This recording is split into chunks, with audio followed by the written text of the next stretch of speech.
बच्चों, मेरे YouTube channel कुंतलास Hindi classes में आप सभी का स्वागत है। आज मैं लेकर आई हूँ 9वीं कक्षा की हिंदी पाठ्य पुस्तक आलोक भाग 1 के अंतर्गत कवि रसखान जी द्वारा रचित कविता कृष्ण महिमा। तो आओ बच्चों, कविता के भावार्थ को समझने से पहले हम कवि के बारे में जान लें। कवि परिचय के लिए कुछ इस तरह से बिंदु या पॉइंट्स निकाल लेने से याद रखने में आसानी होती है। जन्म अनन्य कृष्ण भक्त मुसलमान कवि रसखान जी का जन्म 1533 ईस्वी के आसपास हुआ था, लेकिन इनके जन्म को लेकर अभी भी विद्वानों में काफ़ी मतभेद बना हुआ है। शिक्षा प्रसिद्ध है कि गोकुल में गोस्वामी विठलदास जी से इन्होंने भक्ति की दीक्षा ग्रहण की थी। यह बात भी प्रसिद्ध है कि राम भक्त कवि गोस्वामी तुलसीदास जी ने रसखान को सर्वप्रथम स्वरचित रामचरितमानस की कथा सुनाई थी। भक्ति प्रसिद्ध है कि वे श्रीमद् भागवत का फारसी अनुवाद पढ़कर गोपियों के कृष्ण प्रेम से अभिभूत हुए थे और अपने को भी श्री कृष्ण की भक्ति में निमज्जित कर दिया था। रचनाएं रसखान जी की 4 रचनाएं प्रामाणिक मानी जाती है। वैसे तो उन्होंने बहुत सारी रचनाएं की थी, लेकिन उनमें से 4 रचनाएं ही प्रामाणिक मानी जाती है। वे है सुजान रसखान, प्रेम वाटिका, दान लीला और अस्तयाम।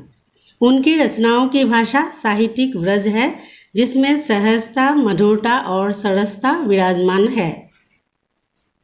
विशेषता भावुक हृदय से बनी उनकी रचनाओं में भक्ति रस, प्रेम रस और काव्य रस तीनों भरपूर विद्यमान है। अतः कवि का नाम रसखान अर्थात रस की खान पूर्णतः सार्थक बन पड़ा है।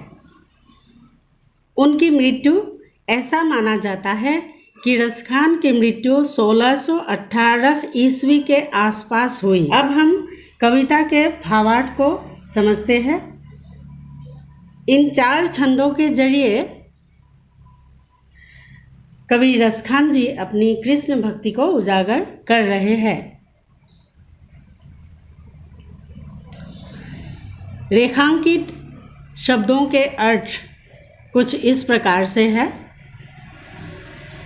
मनुष्य बसो निवास करूँगा, ग्वाड़न ग्वालोक हो बनू, मेरो मेरा, धेनु गाय, मझारन बीज, पाहन पत्थर, धरियो धारण किया, कर हाथ, पुरंदर विष्णु, जो यदि, खग पक्षी, बसेरो बसेरा या निवास, कालिंदी यमुना नदी के किनारे स्थित, कुल कदम कदम का पेड़ और दाड़न का मतलब है डालिया।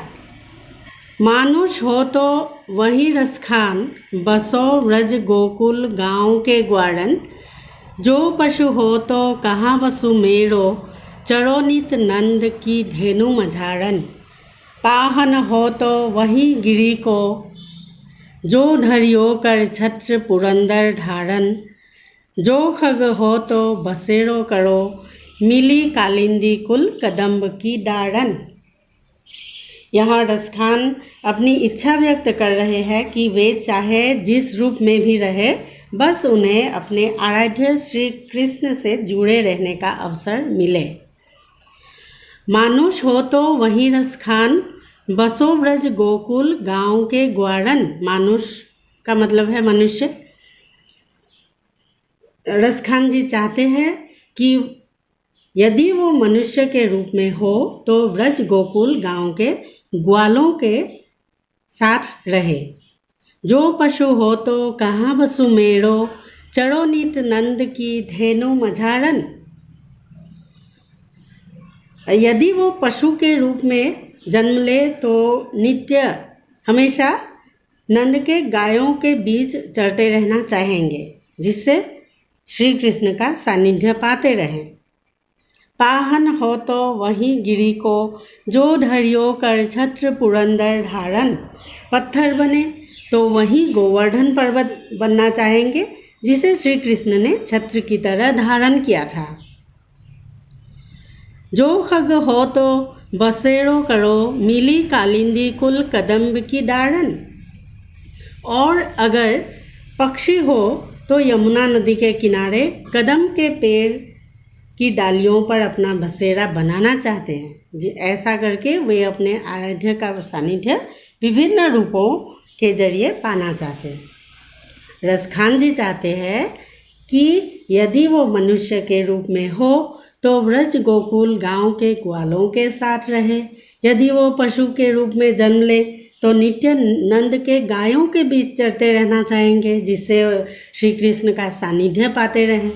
पत्थर बने तो वही गोवर्धन पर्वत बनना चाहेंगे, जिसे श्री कृष्ण ने छत्र की तरह धारण किया था, अर्थात लोगों को वर्षा से बचाया था।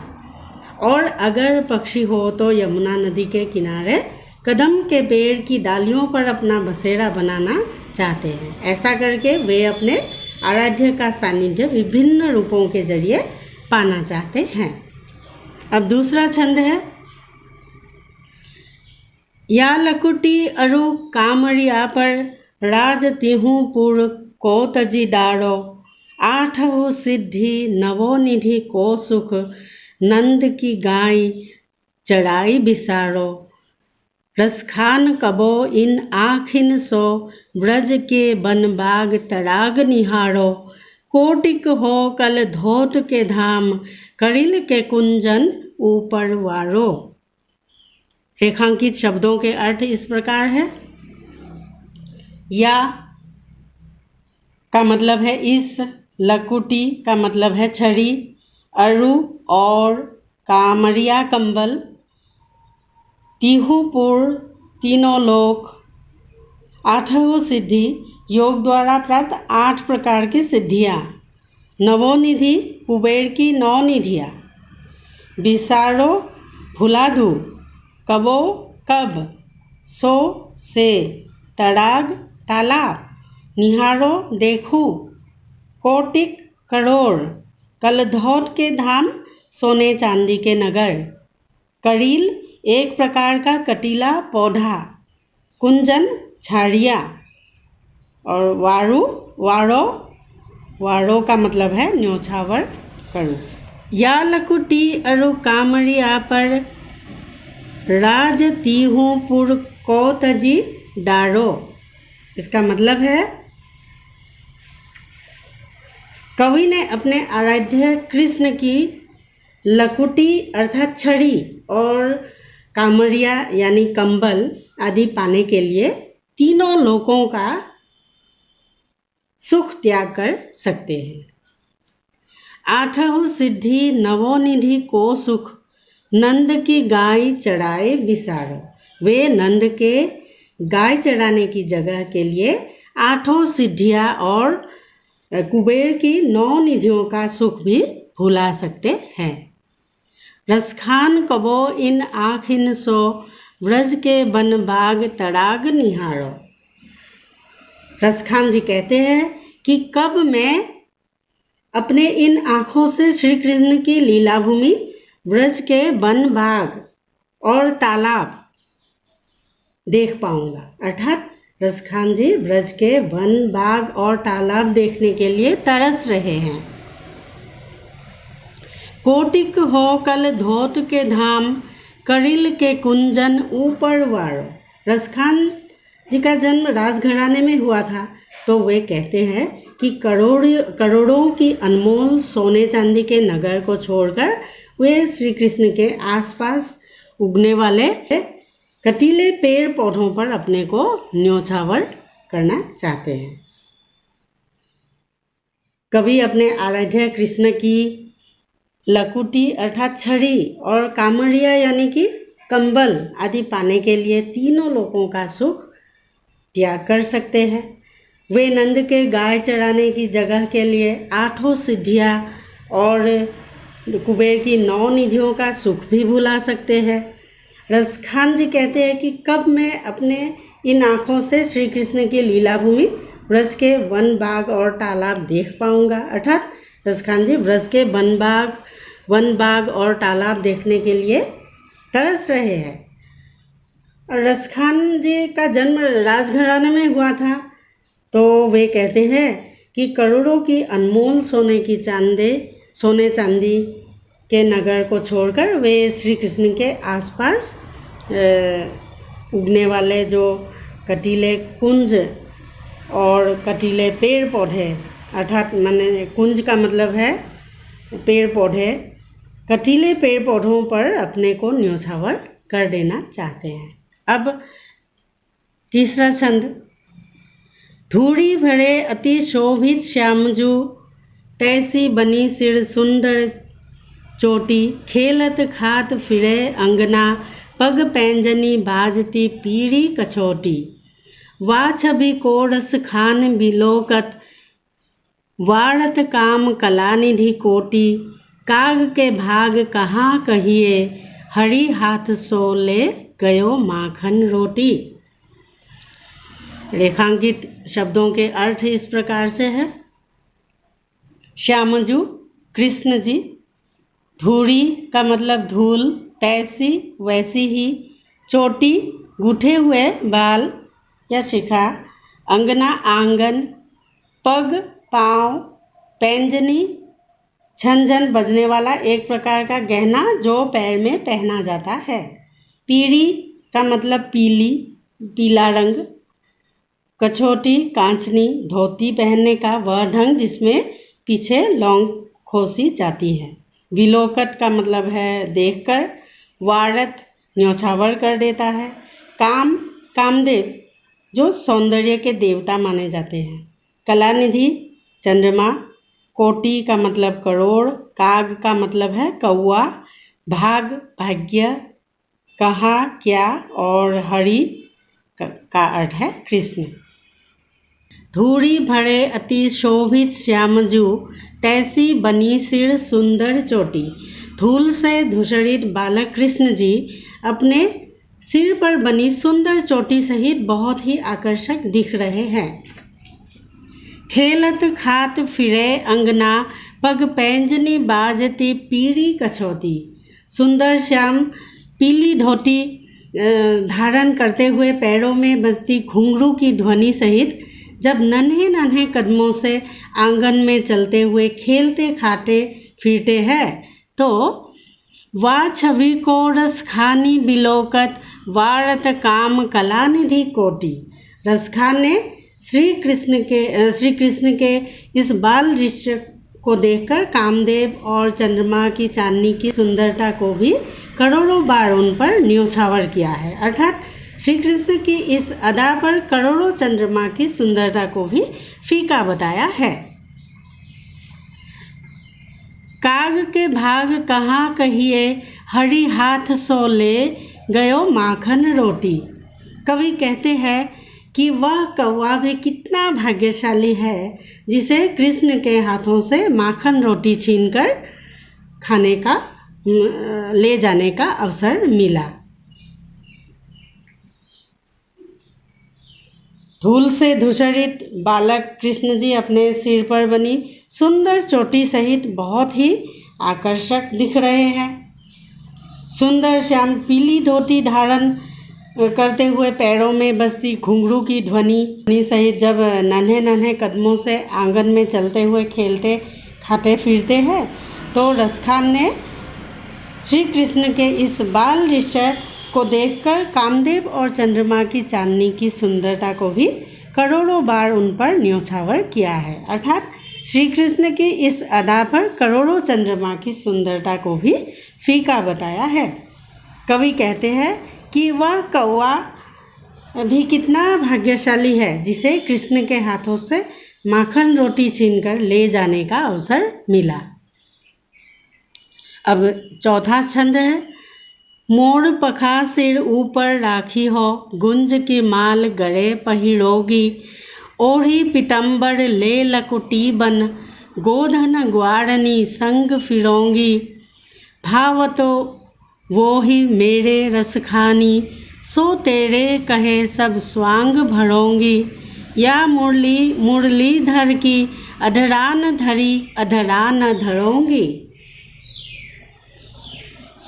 रेखांकित शब्दों के अर्थ इस प्रकार से है। पखा पंख, गुंज घुघची नामक लता के दाने, गुंजा भी कहते हैं। माल का मतलब माला, गले में। पहिरोगी का अर्थ है पहनूंगी या पहनूंगा। पीतांबर पीला वस्त्र। वन का मतलब वन है। ग्वारनी ग्वालिनों के। गोधन का मतलब गायें। भावतु वोही का अर्थ है उन्हें अच्छा लगने वाला। स्वांग भरोंगी रूप या वेश बनाऊंगा या बनाऊंगी। अधरान धरी ने अधरों पर रखी हुई, होठों पर रखी हुई। अधर का मतलब होठ। अधरा या अधर होठ। भावतु वोही उन्हें अच्छा लगने वाला। अधरान धरोंगी का अर्थ है कृष्ण जी के द्वारा अधरों पर रखी गई बांसुरी को अपने होठों पर नहीं रखूंगी या नहीं रखूंगा। तो इसके अर्थ इस प्रकार से है। चौथे छंद में मोर पखा सिर ऊपर राखी हो, गुंज के माल गले पहिरोगी। श्री कृष्ण के परम भक्त रसखान उन्हें पाने के लिए कुछ भी करने को तैयार है। कृष्ण भक्ति में उनके जैसा रूप धारण कर उन्हें वे रिझाना चाहते हैं। कवि पहली पंक्ति में कवि कहते हैं कि वे कृष्ण जी की तरह सिर पर मोर के पंख धारण कर गले में गुंजा की माला पहनेंगे। ओढ़ी पीतंबर ले लकुटी बन, गोधन ग्वारनी संग फिरोंगी। और शरीर पर पीतांबर वस्त्र धारण कर हाथ में लकुटी अर्थात छड़ी को लेकर ग्वालनों के साथ गाय चढ़ाएंगे। भावतु वो ही मेरे रस खानी, सो तेरे कहे सब स्वांग भरोंगी। वो अपने आराध्य को प्रसन्न करने के लिए ऐसा रूप धारण करने को भी तैयार है जो उन्हें लुभाए, जो उन्हें अच्छा लगे। या मुरलीधर की अधरा न धरी, अधरा न धरोंगी। लेकिन मुरलीधर कृष्ण जी के द्वारा अधरों पर रखी गई बांसुरी को वो अपने होठों पर नहीं रखेंगे। अर्थात श्री कृष्ण जी जिस बांसुरी को अपने होठों पर रखते हैं उस बांसुरी को वे कभी अपने होठों पर नहीं रखना चाहते। तो हमने देखा ये पंक्ति कवि अपने आराध्य के प्रति भक्ति के अपार सागर को दर्शा रहे हैं।